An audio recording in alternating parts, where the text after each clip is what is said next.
Alright, let's go ahead and we'll kind of tackle the crotch area for now, okay? So back in the day, cowboys didn't have zips because, well, zippers weren't invented yet, but we still had a very similar kind of crotch area. It was held together with buttons, right?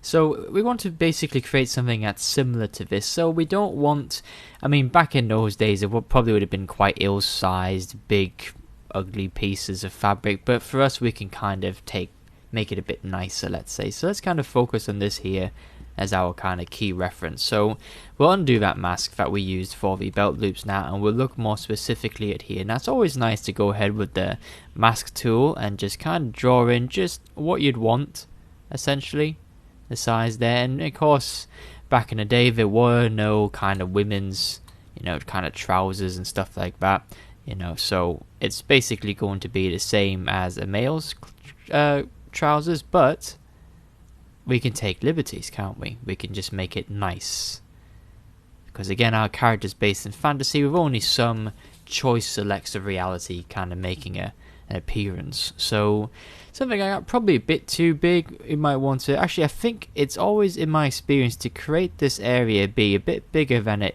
maybe ought to be finally is always a better way of doing it, just because you can always shrink it down, but it can be harder to build it back up again. Okay, so we're going to do this in very similar fashion to the pockets. So let's go down to subdivision level 2. We'll invert that, and you guessed it already, we're going to go with our clay build-up brush, because it just builds up that layer very easily and quickly. Okay, but similar to the pockets, of course, we don't want to use a smooth brush yet, but instead let's use a trim dynamic brush just to kind of trim that area in there and kind of keep that gradation somewhat under control. Then let's go ahead up to subdivision level 3 and see what we've got here. And before we start doing any kind of smoothing, let's just go ahead now and we'll use the damn standard brush, and we'll just use it to highlight this edge here, because that's the key defining part of the trouser that we want to highlight. Okay, and then we can kind of come over here and just highlight this a bit more. Now for the part that the right hand side here that kind of flows back into the trousers, we don't need to worry about that bit too much just yet, because that's going to kind of just eventually just be a seam line that we can do. But we do want to use the pinch tool and just kind of pinch this sharply, just so we can see that a bit more clearly. Now if we let go of the mask, we can see we've got that area built up nicely, but we don't want this part here, so let's just kind of smooth that out, and we'll more kind of what can we say, just gradually include that in a bit more nicely. Okay, now we have lost this line up here, so we do want to sort of think about restoring that. In fact, silly me, where I should have carried it all the way up to the top. So let's do that now. It's amazing how you forget so many key elements to clothing. For clothing that we wear really every day. Okay, so let's just make sure that that's okay, and then we'll smooth this out a bit. Oops, not too much, and then we'll trim dynamic that up. Okay, and similar, and just highlight those edges with the damn standard brush. Okay, smooth it out. Cool, so we've got that area now. Okay, and of course that's going to integrate back into the trousers, so we can kind of trim dynamic that away. And don't worry if this line has disappeared here. Look, very simple. Come in with the damn standard brush and just score it essentially back in. No problems, no worries, no fuss. Okay, there we go. Alright, fabulous. Now with that established there, we can start to work on this line a bit more. So I like to tilt the trousers horizontally so I can work on this particular edge here. So let's just kind of define the line all the way down, and maybe let's go into something that's a bit more illuminated, like poly skin, so we can just sort of see what's happening in the shadows a bit more clearly. And feel free to carry it down here, because you do want to carry it down to the trousers, because we do want this seam line still here. That's one we drew in very early on, if you remember. Okay, and just kind of carry it all the way to the top. So you've got this little gap essentially there, okay? Now after that you can come in and selectively trim dynamic some of the rounder bits away, okay, just to keep it somewhat nice and flat, like that. Okay, and you can see up here this is a bit kind of, it's not really pulled out so much, so we can just use the move tool and bring that out a bit, and you can use the trim dynamic tool to flatten that where necessary. But again, we're not going to see this part, so it really is a non-issue essentially.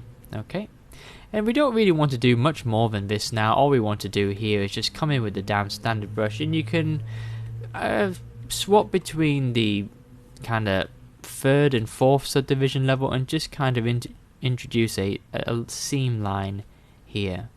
Okay, but like I said, you don't want to do too much, you just want to hint at it essentially. Okay, and now higher up.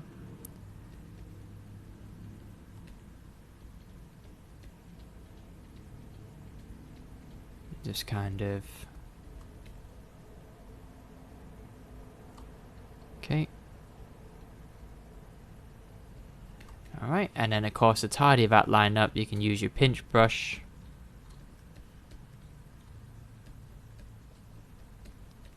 And you can use your pinch brush on the other side too, except you'll need a bigger one. And there you go, essentially. Okay, now trousers back in those days, it weren't so flat, so what I'm going to do is just take a very weak standard brush, and we've already got kind of a raised edge here a little bit, but just add in a little bit of a raised edge area around the outside here, just to create it, make it look like it's another piece of fabric sewn on, which it is. Okay, something like that, and you can do the same for there and up there, and you might even want to do that a little bit all the way around as well. Okay, and then you can do the same around here and under there.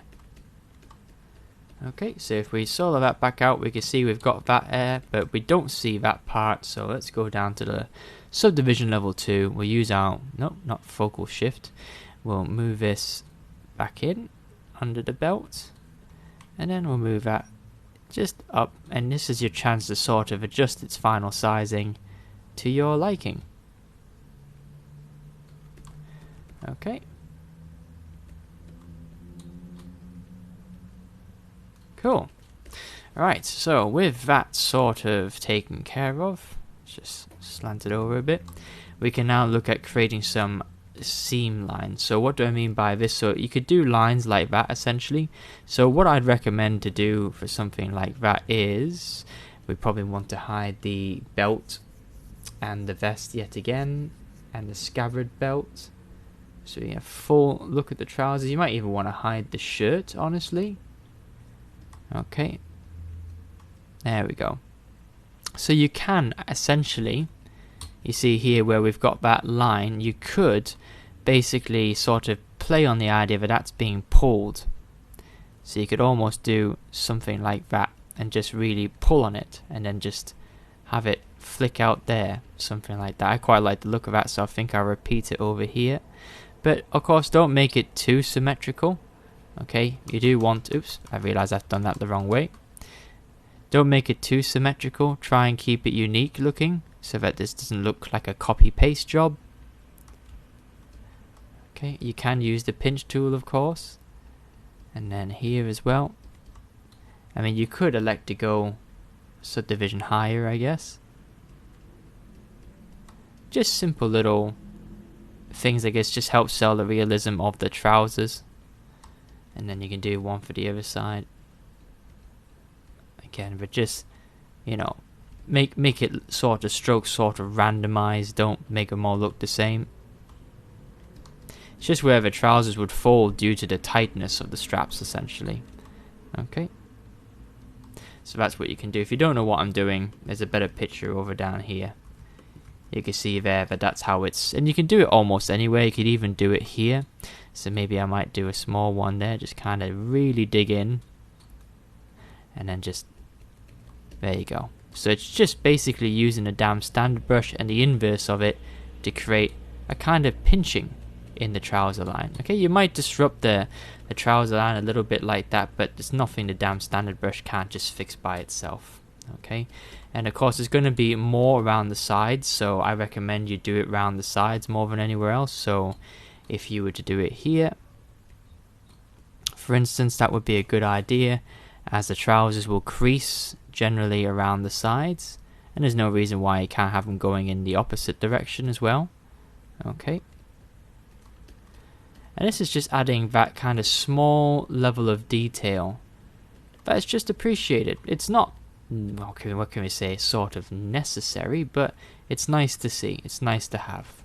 And just remember to try and create various different sizes. Don't go overboard with them, but it's nice to have some of them where you can. Okay, so maybe let's make this one a shorter one, smaller one like that, and then we could maybe have a big one sort of here. Of course, the bigger the one, the bigger you want your damn standard brush to be.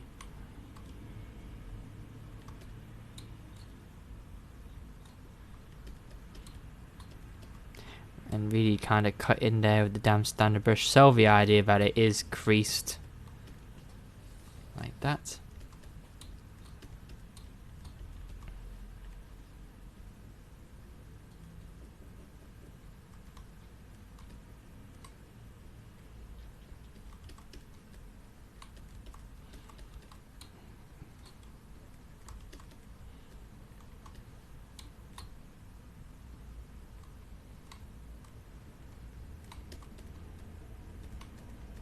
And let's do some around here as well, like we did on the other side.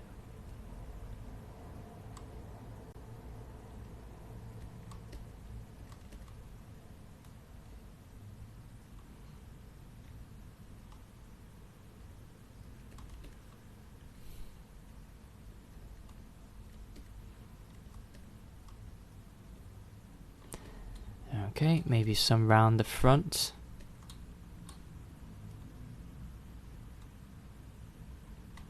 Particularly here. I could even do some laterally like this.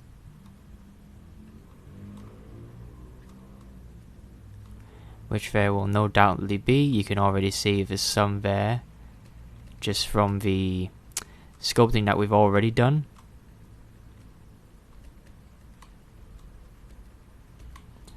Just keep that smooth brush there handy, just so that it doesn't get too out of hand, and you can just easily smooth away any elements that don't quite look so nice.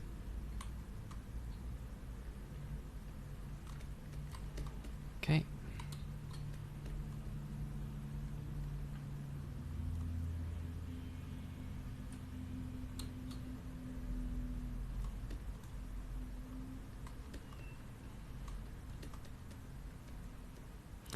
Okay, and just a couple of more here in the pocket, because that's a point of strong contention.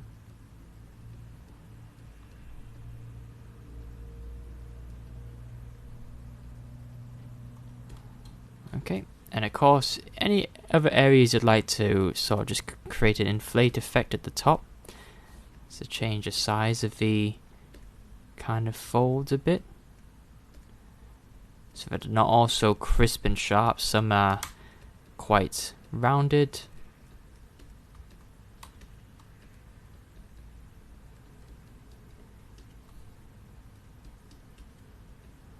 So it ultimately looks like she's not wearing sort of so well fitted trousers that there's quite a pull on the belt, so to speak. And of course, you know what's coming next. Trim dynamic any areas that look a bit too chunky or bulbousy. Okay, you can do that with the trim dynamic brush. It's more than happy to kind of flatten any areas out again. Okay, and last but not least, your pinch brush has the final say in terms of changing the trajectory of any of these things you made. So you could even warp it like that, you see. You know, because why not? I mean, just mask off any areas you don't want to have affected, and you can warp it off like that. It's the nice thing about the pinch brush, is that it really does tend to have the final say on any kind of stroked lines. It's just a a very kind of fun tool to use if you want to just be a bit more creative with where you can take any lines that you sculpt. It's pretty cool for that. And of course, if anything has gone off course, like here we can see, just use the pinch tool to realign that line as we've been creating some of these, so that that line can remain straight all the way around. And so if it's dipped here, for example, we can use the pinch tool to bring it back up. There we go. Okay, so we spent a lot of time around this belt here, haven't we? But it looks heaps better to what it was just, well, a few videos ago. Okay, so we can now put all this detail back in, because we are more or less done with the top part there. See, I never say it's done because I might choose to come back, like the shirt, and kind of look at it again, fresher eyes, and take another second, well, sort of say third or fourth look at it, essentially, at this point in time now. So a lot of the scenes there we didn't see what we created there, but they're there, okay, if we decide we want to expose them later. But now it's time to turn our attention to the rest of the trousers here, more around the legs and the thighs, and of course around the knees as well.